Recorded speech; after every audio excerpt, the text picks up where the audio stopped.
Assalamualaikum warahmatullahi wabarakatuh. Bertemu kembali di Aceh Galeri, channel khusus sejarah Aceh dalam sejarah 1 menit. Hari itu tanggal 24 Januari 1874, 22 hari setelah Belanda merebut Masjid Raya Baitur Rahman. Kali ini Keraton Kesultanan Aceh jatuh ke tangan Belanda. Setelah merebut keraton, Belanda menghentikan sejenak agresinya dengan harapan dapat mencapai persetujuan dengan Sultan, persetujuan semacam traktat siap dengan Sultan Aceh.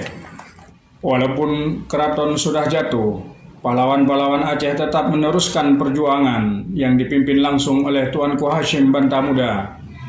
Pihak Aceh berpendapat bahwa jatuhnya dalam karena pengkhianatan penduduk-penduduk Meraksa dan karena datangnya bala penyakit kolera.